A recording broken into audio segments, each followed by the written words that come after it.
Welcome to Crossover the Pond, brought to you by 21 Media Productions and Sports Social. He is Drew Lasker, I'm Josh Sexton, and this is another episode as we continue our NBA Finals journey, a short hezzy tween and stutter step away here in the UK. Drew is running on fumes here. He was commentating the game for Amazon Prime last night. Must have been quite an incredible experience for you, Drew. We've spoke about it a couple of times at sort of, key touch points throughout the season, really, when the NBA came to London, when you first got the job for Amazon, but how surreal was that for you last night to be covering an NBA Finals game as an official commentator and to be beamed around the world doing it as well? I was telling my wife before I caught the Uber to head to the train station yesterday that a year ago I was just casually watching the finals as a fan and no idea that 12 months later that I would be part of it. So you just never know where life will take you, how your life will change. That's why I always say, like, whatever you're passionate about, just pour into it. Focus on your craft. Don't focus on, where you're trying to go, because ultimately the people that matter will come calling if you become an expert at what you love to do. So just really surreal to go into the studio, to be covering the NBA as a job, something I would be watching anyway, and then to be able to produce it out to 125 countries is just – it's a blessing, man. Very humbling. I don't take it for granted, not 1 second. Absolutely, mate. Massive inspiration to so many of us, really, that the fact that you get to do that, of course, great for me because I'm here on the training ground with you week in, week out, sort of, hopefully helping you hone your craft, but you're definitely helping me out in so many ways as well. So it's been great to watch the progress over the course of this season, but especially during these finals, getting locked into seeing and hearing these little Drew Lasker sound bites here and there. That will never get old for me here and never get old for anybody who was into Cross of the Pond. So nice one to you, Drew, for that. But of course there was a game, that was what you were commentating over game 3 of the NBA Finals. We didn't manage to do a quick reaction after game 2. Drew has kids. Drew's got a life outside of this, and I was away over the weekend as well, so we didn't manage to quite get locked in or aligned for that one. But we thought we'd bring you a bit of reaction to both games, or at least what we saw sort of progress from game 2 to game 3. Game 2, of course, there was a great San Antonio Spurs comeback in it, but of course New York just managing to see out that one. Last night there was a great New York comeback, but San Antonio just managing to see out this one in Madison Square Garden. I think probably the best place to start, Drew, as it kind of feels like it always is with the San Antonio Spurs these days, is Wemby watch.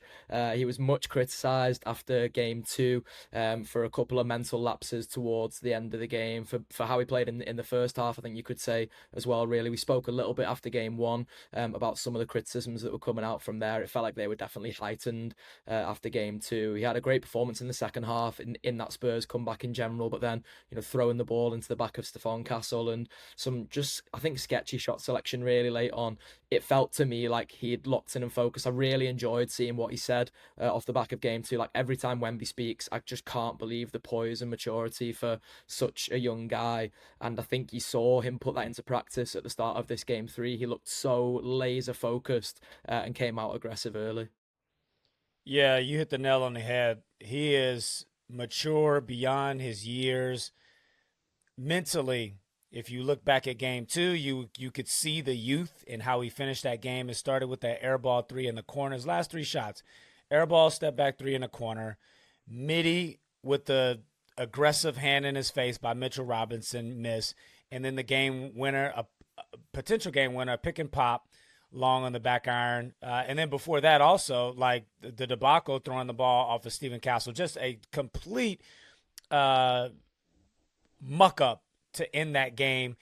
But what really stood out to me, because typically a young player who would have gone through a stretch like that, soon as the buzzer rang, soon as you missed that shot, you automatically, and it's human nature as well, not just young players, your head just drops. Or maybe you put your hand on your head, or maybe you demonstrative to let everybody know how upset you are.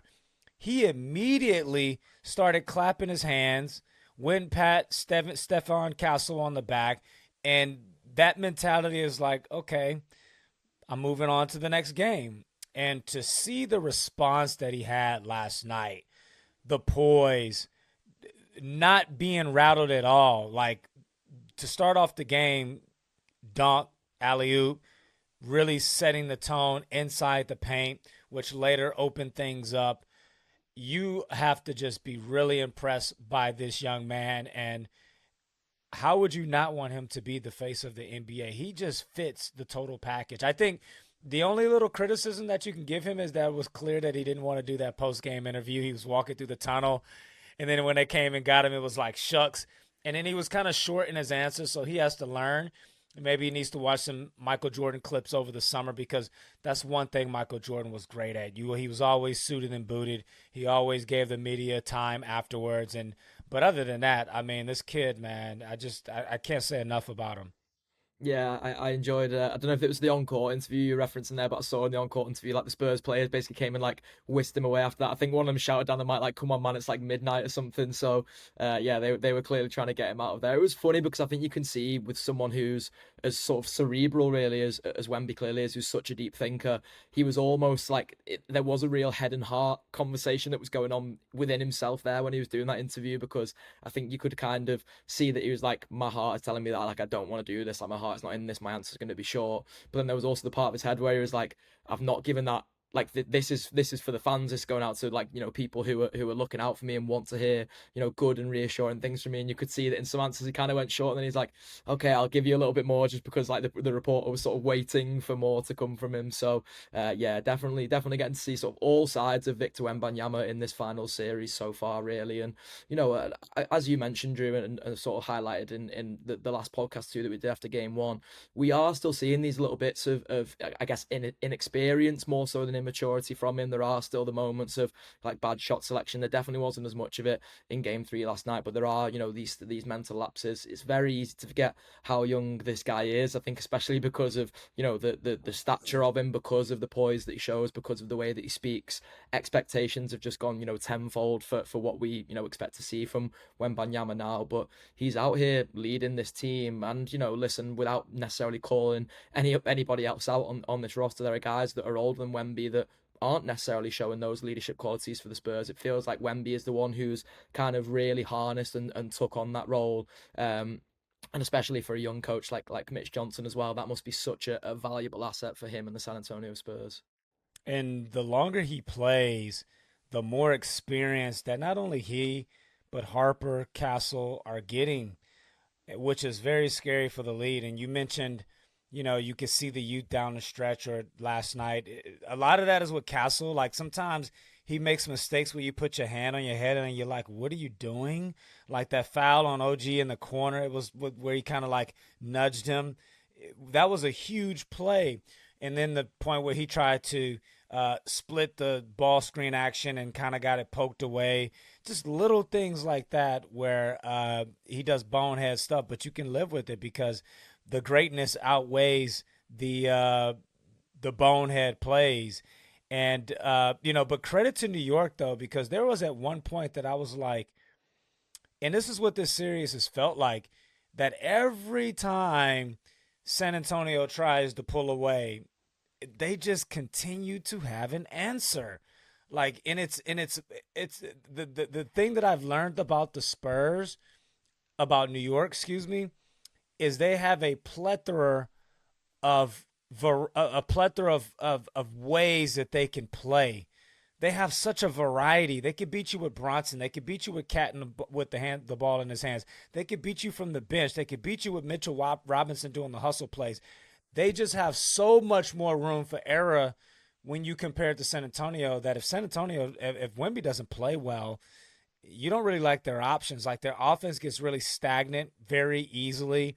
So really impressed with New York. I'm not going to overreact like I see on the media this morning. Like, what did you think? Like San Antonio's not supposed to win the game. I love how the media flip-flops like it was Bronson was better than Luka Doncic. Now all of a sudden, I'm seeing the headlines this morning that he was playing for the MVP. He's been taking the same amount of shots. He's just been chilly from the field, and San Antonio deserved that win, but this series deserved more games. I didn't feel like this series ever deserved a sweep because it was close. It's not like it's been blowouts, and so we as fans are getting exactly what we deserve. Yeah, for sure. And I want to shout out New York as well. I will come on to talk about them a little bit more, but just in terms of what you were saying there, like so many different weapons and different weapons really showing up in this game when maybe other weapons have sort of emptied the clip over the first two games. I'm looking at Landry Shamet and Karl Anthony Towns in particular, but I want to come on to analyze New York a little bit more and just stick with the San Antonio Spurs for now, especially on this sort of topic of experience, because going back to your point on Steph Castle before, him and Dylan Harper, I think at times I look at and I'm like, oh, okay, I can see the inexperience now. But then there are some times where, like, the reverse of that is sometimes these guys are playing so beyond their years, and especially to be at this stage and to be doing it now. Dylan Harper has impressed me so much throughout this entire playoffs. I actually saw before this game, and I'd been kind of lobbying for it for a little while. I'm not sure if I mentioned it on the show, but definitely in sort of private conversations with friends throughout this whole playoffs, really, that I think he should have replaced De'Aaron Fox in the starting lineup. I was kind of throwing a teeny bit of shade towards De'Aaron Fox in terms, being that experienced head and maybe not necessarily showing the sort of leadership. Listen, it's not for all guys. It clearly is for Victor Wembanyama, and maybe it isn't for De'Aaron Fox's sort of, leadership style or whatever. Maybe he wants to lead by example out there instead, or just let his play do the talking. The issue for me with De'Aaron Fox is like his play for so much of this playoffs hasn't necessarily done the talking. He hits a really clutch shot last night, which I would say is an example of leadership by example down the stretch when things were getting a little bit antsy in those sort of last throws of the game. But once again, it just wasn't a very classic De'Aaron Fox performance. And you'd mentioned in the last episode, Drew, that you do just think he's lost some of that ability to get to his spots, and his quickness maybe isn't there, and you weren't necessarily giving him the excuse of injury. I'm just looking at a guy like Dylan Harper, who I think has struggled really since he went to the bench, definitely more so than he was when he was in the starting lineup when he'd replaced De'Aaron Fox through injury. And listen, the Spurs win this one last night, so maybe it's not the time to make these kind of grand alterations, but I look at Dylan Harper's stat line from last night, and more like less so about the efficiency because he was inefficient, but more how persistent he was. And I look at De'Aaron Fox's, despite the clutch bucket down the stretch, which by the way, if he was on the bench, he could still do. He could still close out games if you needed him to, if you want him to be alongside Dylan Harper and doing that, because we have seen that from the Spurs. But I'm looking at now and thinking, like, is it just an easy win for the Spurs to put De'Aaron Fox to the bench, maybe inspire something different in him, and really get the best out of Dylan Harper now? I think you got to be careful with that because Harper has been praised and he's been so great because we've only seen him in bite sizes. You have to remember he's 19 years old. If he starts, that means that you have him and Castle in the backcourt, 19 and 20 years old. And one thing about these two players, and I mentioned this a couple of episodes ago, is that youth is great because youth doesn't know what it doesn't know. Youth is more risky. Both of these players are risky players, and at times you need calm heads. I mean, all you got to do is look at the assists. Between both of them, they had 9 assists last night. Well, Fox had 8. Fox, at one point, I was calling for him to be subbed. He just has the issue with Fox is he is just not knocking down open shots. If he starts to knock down those open shots, we're having a completely different conversation here. But one thing that he has consistently done is he has consistently created for others. You look back at he had 5 in game 1, and then you look at game 2. He had, he's had 5 and 5 assists, and then he had 8 last night. He's creating open opportunities for everyone. I don't necessarily ever see Castle or Harper creating for others. All you got to do is go back to that one play where Harper drove over 2 bodies. Castle was in the corner, and New York challenged it, and it was actually off of Harper's hands. And I was like, I don't see how he doesn't see that. Like, all you got to do is kick it to the corner. Well, that's what you get by playing you. So I'm not sure that's the answer now. And I think long term that this is great for Harper to be able to develop and understand how to run a team, because what worries me with San Antonio is that, and this is why I was really worried for them late in the fourth when the game was really start-stoppy and the game flow was lost and the whistle was blown a lot more, is you could tell the game was starting to slow down. And I was questioning if San Antonio had the ability to start executing, because I'm not sure that they could do that if Fox is not on the floor, right? Can they get through their sets? Can they run, some solid offense to get a good look, or can they just look for Wemby? I know sometimes Castle looks for the alley oop for Wemby, but I don't ever see Harper doing that. So I just think you have to be careful. As bad as Fox is playing, and again, I only say he's playing bad because he's just not hitting his shots. Uh, but I still like the fact of Harper coming off the bench because this is what he's bringing, Josh. He's bringing bench points. He's bringing a change of pace from the bench. If you bring Fox off the bench, you're not changing the pace. I always like the guy to start the game to settle, to kind of get everybody in their right spot, and then you bring an X factor off the bench to kind of muck up the game as opposed to being the other way around. Yeah, that's fair. And the assist total thing is absolutely right to highlight. It's definitely been one of the things you've noticed progress from game one through game two into this game, really, is that the Spurs are moving the ball well, moving the ball better. Like it was only 16 assists in that game one. They were up to 29, I think it was last night, 28 last night.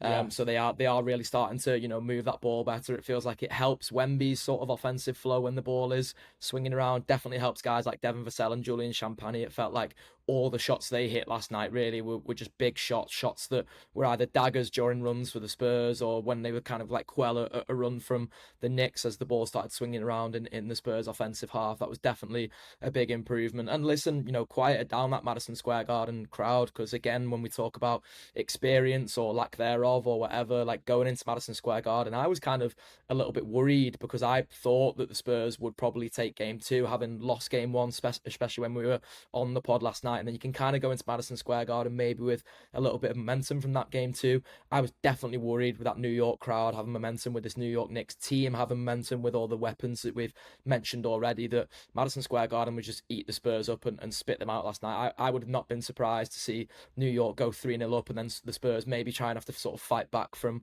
that place. But, respect to the San Antonio Spurs, because again, at that point of showing experience beyond their years, they found a way to just constantly, every time Madison Square Garden got itself a little bit up, when the Knicks took the lead in the second quarter, I think it was there, the first lead of the game, just found a way to fight back. And as much as you're saying, Drew, and you're right to say that New York keeps finding answers for San Antonio's things, vice versa with San Antonio, really. I know it's not necessarily won them a lot of games to this point in this series, but it wins them this last night, just sort of stemming that tide from New York whenever it kept coming and whenever the crowd got up. Well, they did a great job of taking the crowd out early. Like that place was ready to erupt. Just imagine if it's the other way around. New York comes out the gate, slam dunk, transition three, timeout. That place is like mayhem. But it was turnover for New York, dunk for San Antonio, and all of a sudden that crowd becomes subdued. And I actually think that San Antonio losing game two in the way that they lost, it actually took the pressure off. They played as if they were playing with house money, with nothing to lose. Hey, we're supposed to lose this series, so why should we feel the pressure? While when you look on the other side of the coin, it feels like New York kind of fell into that pressure. It's too many celebrities in the crowd, and I said this off air, is that it was too many distractions. And if you're San Antonio, this is the game you got to get. I've been there before. It is much harder playing at home for big games because you got so many people wanting tickets. You got so many people wanting to say hello during your warm-up routine. It's so much razzmatazz and extra stuff you got to do. Whereas when you're the road team, you're just getting booed. You could just lock in. No one wants to talk to you.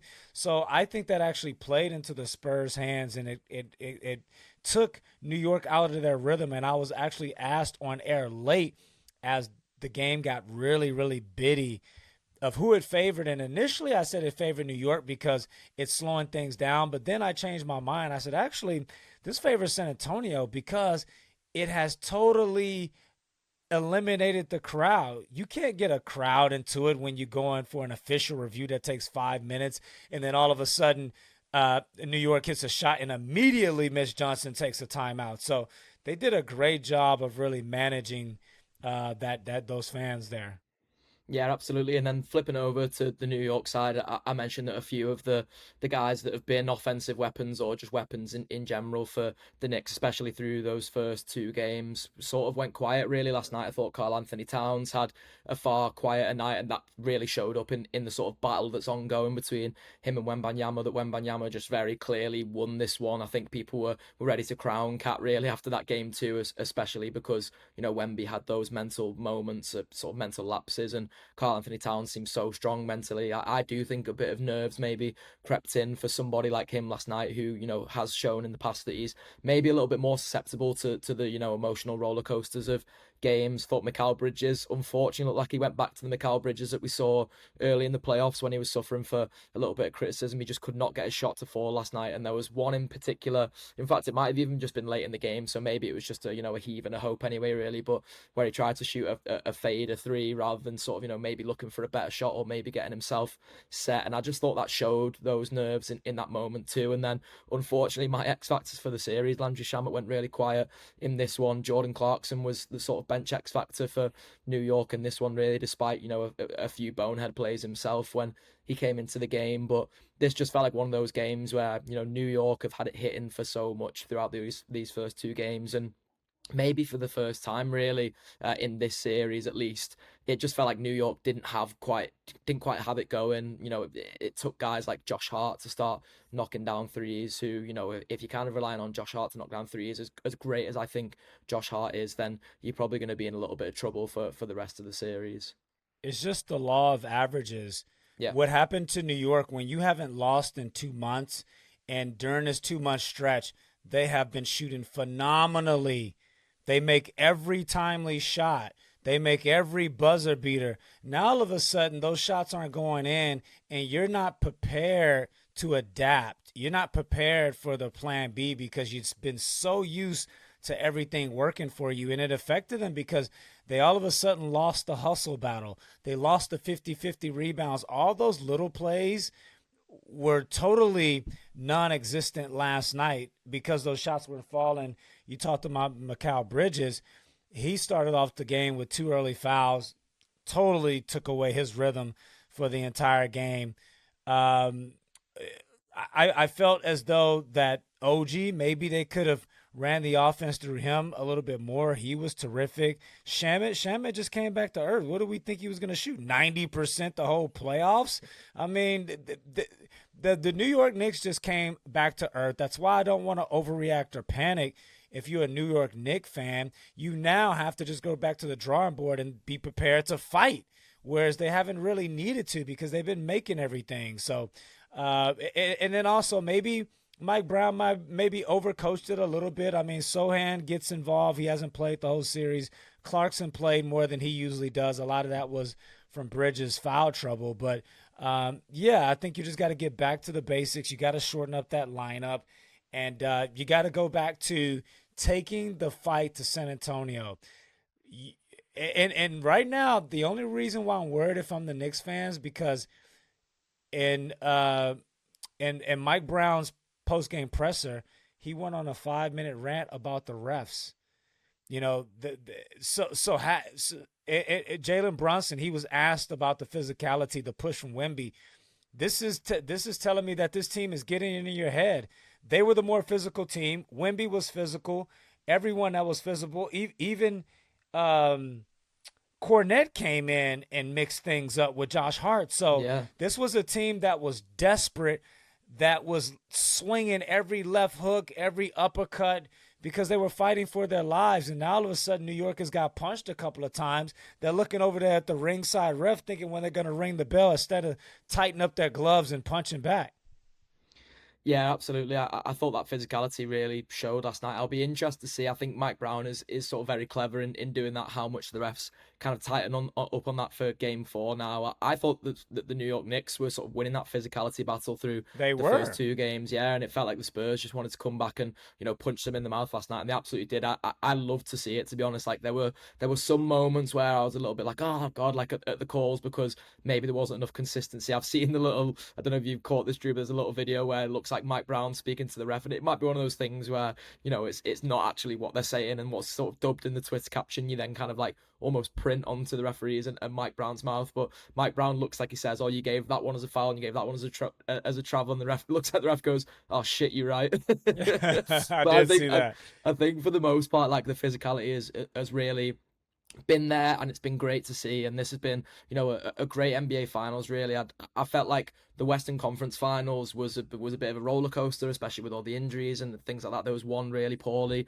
officiated game in there in OKC's favor, but so far in these finals, I think we're getting everything that we build for. Really, Drew, you talked about before this final series that you thought it was going to be, a real classic. I talked about it being a defensive clinic. That's maybe not shown up quite as much so far, but maybe it's just in less so in the defense and more so in the physicality, where we're going to look back at this one and be like, oh no, this was an all-time great playoff series in an NBA Finals.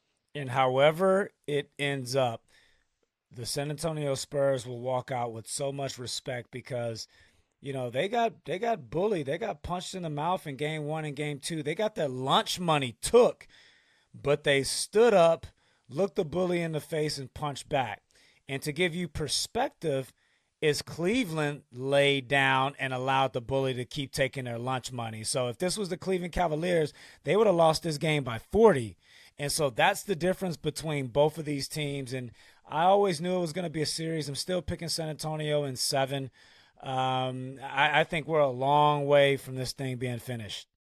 Absolutely. So, in terms of predictions for that game 4, then, Drew, just before we round off here, are you going to take San Antonio to take the next game too? Yeah, they always say a series doesn't begin until the first road team wins. Well, I don't think it starts until a home team wins. And I think this trend is going to continue. San Antonio, now with house money, now with confidence. They've already had confidence that they could beat this team because they've been up by double digits in 5 games. They just have not been able to close the deal. Now that they have the recipe to close the deal, and you got to think that Fox will ultimately start making shots, this series is going to change. Keldon Johnson, even though he still struggled, they got some positive out of him. He was a plus 14, but at least he was playable. He hasn't been playable the first 2 games. So I think the best is yet to come for San Antonio, so that should give you confidence that they're going to take care of business tomorrow night. That's absolutely fair enough. I could definitely see it going that way. I'm going to stick with my prediction of Knicks in 6. It feels sort of like, New York wins the next game, San Antonio wins their home game, and then New York rounds it out for that end of days scene that we're thinking we will see in Madison Square Garden. Well, it wasn't to be for the New York Knicks last night in game 3. It was to be for the San Antonio Spurs. But boy, do we have an NBA Finals series and a playoff series on our hands. I'm going to go and let Drew sleep, but not before, of course, he takes us home and leads us out from this episode. We told you we got you covered here on the crossover. And by the way, I don't want to see you on social media blaming the Knicks loss on Donald Trump. That had nothing to do with it. It was an absolute inconvenience, yes, but if you looked at the game, that had nothing to do about the Knicks just lost. So we will be back here. Josh and I will walk away and have a production meeting when we'll be back, hopefully, after game 4. We'll see. But into the meantime, make sure you subscribe, like, tell a friend to tell a friend, and we will see you guys next time.